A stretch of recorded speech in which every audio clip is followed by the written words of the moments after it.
यावर रामचंद्र की जय, पवन सुत हनुमान की जय, उमापति महादेव की जय। जय सीताराम।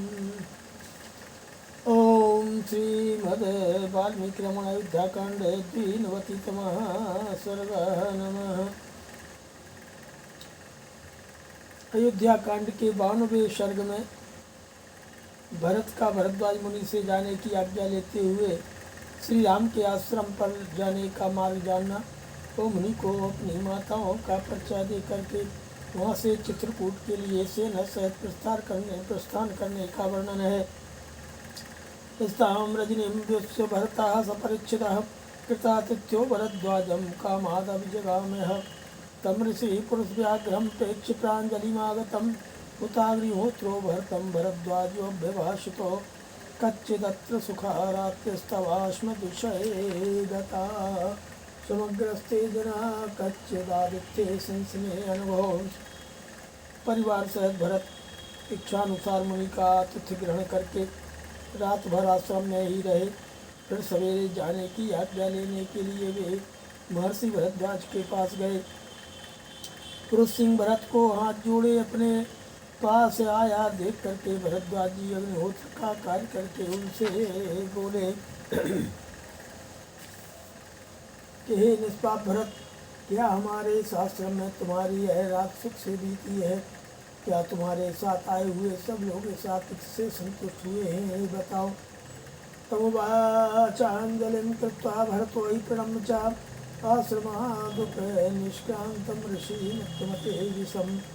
तब भरत ने आश्रम से बाहर निकले हुए उन उत्तम तेजस्वी महर्षि को प्रणाम करके उनसे हाथ जोड़ करके कहा, सुखोषितोऽस्मि भगवान समग्र बलवाहिना बलवत्तर्पितश्चाहं बलवान भगवंस्तया। हे भगवान, मैं संपूर्ण सेना और सवारी के साथ यहाँ सुखपूर्वक रहा हूँ तथा सैनिकों सहित मुझे पूर्ण रूप से तृप्त किया गया है। अपेत क्रम संतापः सुविक्षा सुपत्ति सुप्रतश्रियाः अपिपेशानुपादाय सर्वेष्मेषु सुखोचिताः। सेवकों सहित हम सब लोग गिलानी और संताप से रहित हो उत्तम अन्नपान ग्रहण करके सुंदर ग्रहों का आश्रय लेकर के बड़े सुख से यहाँ रात भर रहे हैं। अमंत्रये हम भगवान कामं ताम ऋषि सत्तमो समीपम प्रस्थितं भ्रातुर्मैत्रिणे चक्षुषा। भगवान मुनिश्रेष्ठ, अब मैं अपनी इच्छा के अनुसार आपसे आज्ञा लेने आया हूँ और अपने भाई के समीप प्रस्थान कर रहा हूँ। आप मुझे स्नेहपूर्ण दृष्टि से देखिए। आश्रमं तस्य धर्मत्व धार्मिकस्य महात्मनः आचक्षुकतमो मार्गः कियानिति च संशमे। हे धर्मज्ञ मुनीश्वर, बताइए धर्मप्राण महात्मा श्री राम का आश्रम कहाँ है, कितनी दूर है और वहाँ पहुँच के लिए कौन सा मार्ग है, इसका भी मुझे स्पष्ट रूप से वर्णन करिए। इति पृष्ठस्तु भरतं भ्रातुर्दर्शन लालशं पृथ्वाच महातेजा भरद्वाजो महातपा। भरतार्धतृतीयेषु ये जनेष्वजने जने चित्रकूटगिरिस्तत्र रम्य निर्धर कारणः। इस प्रकार पूछे जाने पर महातपस्वी महातेजस्वी भरद्वाज मुनि ने भाई के दर्शन की लालसा वाले भरत को इस प्रकार उत्तर दिया कि भरत, यहाँ से 2.5 योजन की दूरी पर एक निर्जन वन में चित्रकूट नामक पर्वत है। यहाँ के झरने और बने बड़े ही रमणीय हैं। प्रयाग से चित्रकूट की आधुनिक दूरी लगभग 28 कोस है। उत्तरम पार्श्वमासाद्य तस्य मंदाकिनी नदी तो पुष्पित द्रुम संचन्ना रम्य पुष्पित कानना। अनंतरम तत्सृतश्चित्रकूटं च पर्वतं तयो पर्णकुटीं तो तततो वस्तो ध्रुवम्। उसके उत्तरी किनारे से मंदाकिनी नदी बहती है, जो फूलों से लदे सघन वृक्षों से आच्छादित रहती है। उसके आसपास का वन बड़ा ही रमणीय और नाना प्रकार के पुष्पों से सुशोभित है।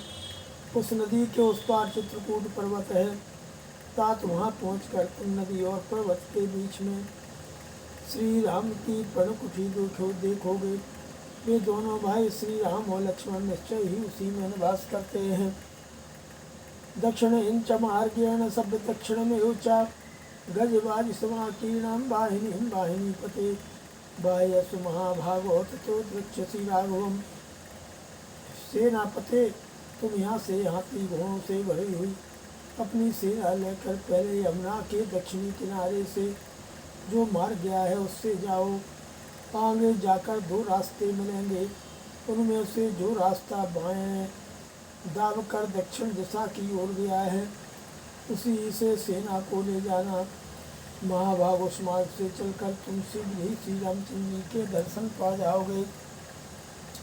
प्रयाणमिति च श्रुत्वा राजराजस्योस्तः हित्वा यानानि यानार्यः ब्राह्मणं प्रयवायनो।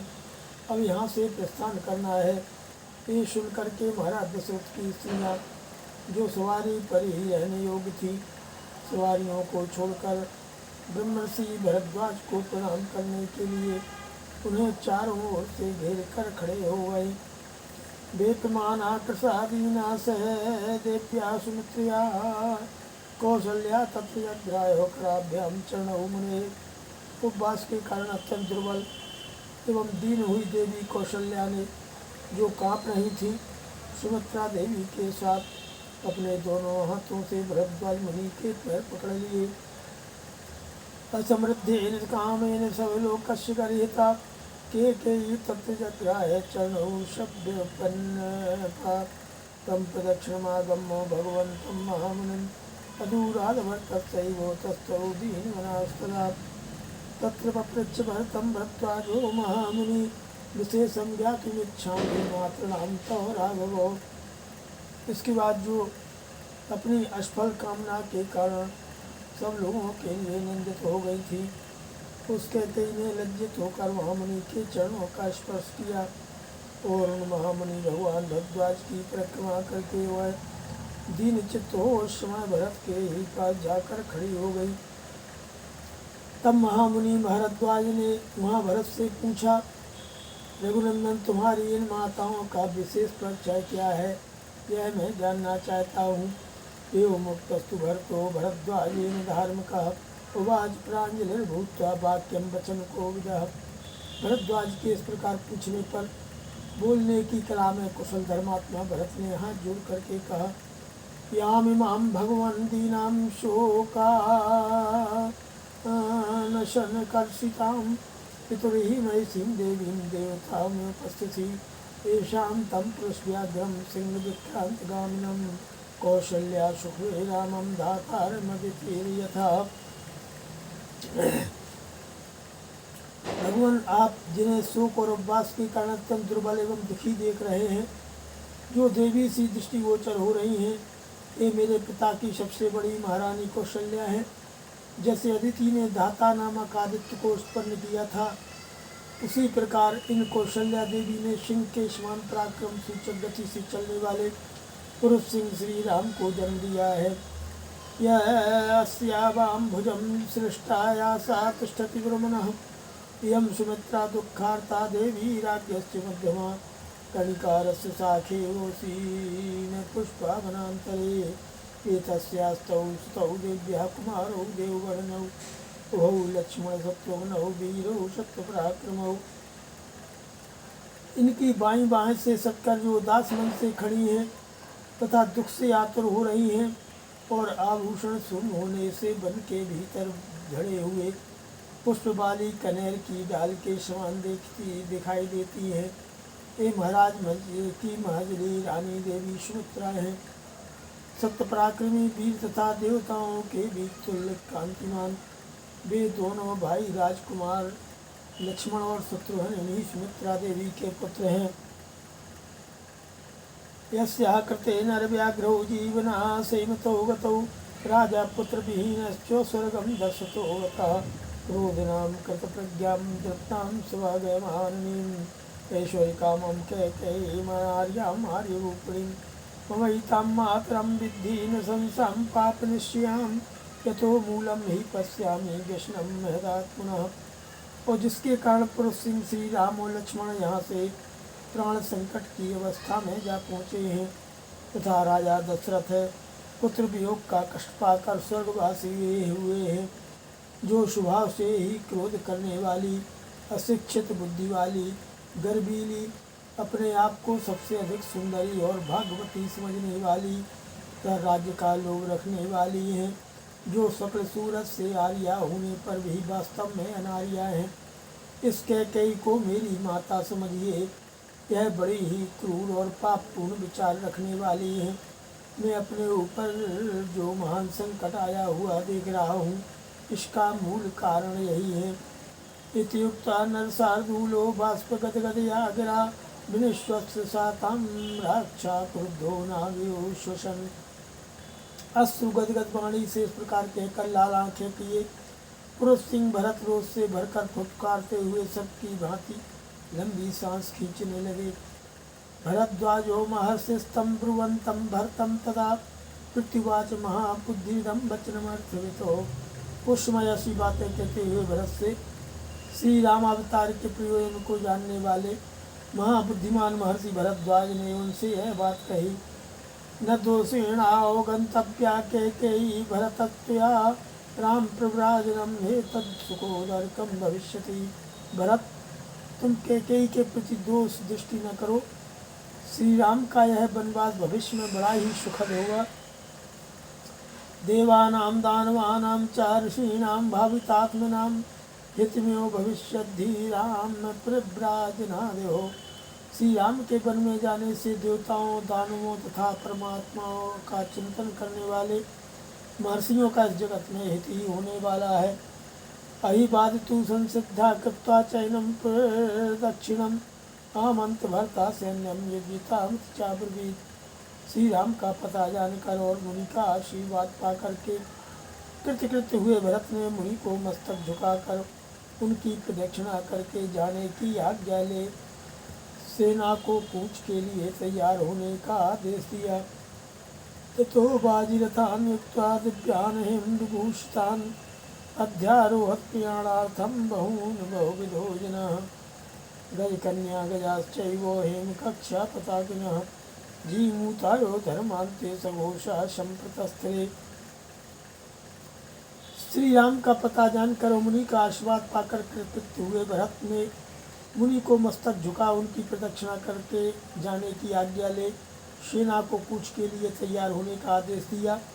इसके बाद अनेक प्रकार की वेशभूषा वाले लोग बहुत से दिव्य घोड़ों और दिव्य रथों को जो स्वर्ण से भूषित थे जोत कर यात्रा के लिए उन पर सवार हुए।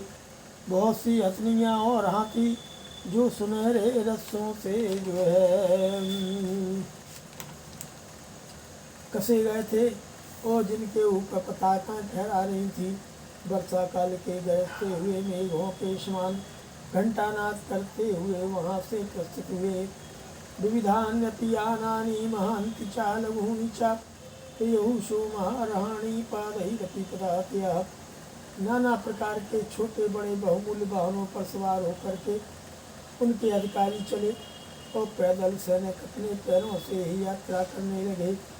अथयान प्रवेकैस्तु कौशल्या प्रमुखा स्त्रियः रामदंसन कांक्षण्या प्रियमुदितास्तदा चंद्रार्कतरुणाभासां युक्तां श्रीकां शुभम् आस्थाय प्रियो श्रीमान भरतः सपरिचितः। इसके बाद कौशल्या आदि रानियाँ उत्तम सवारियों पर बैठ करके श्री रामचंद्र जी के दर्शन की अभिलाषा से प्रसन्नता पूर्वक चली। इसी प्रकार श्रीमान भरत और नवोदित चंद्रमा और सूर्य के समान कांतिमती शिविका में बैठ करके आवश्यक सामग्रियों के साथ प्रस्थान करते हुए उस शिविका को कहारों ने अपने कंधों पर उठा रखा था। सा प्रियाता महासेना गजबाजी समाकुला दक्षिणाम दक्षिणावृत्तो महामेलोत्थिता। हाथी घोड़ों से भरी हुई वह विशाल दमाहिनी दक्षिणी दिशा को घेर कर उमड़ी हुई महामेघों के घटा के समान चल पड़ी।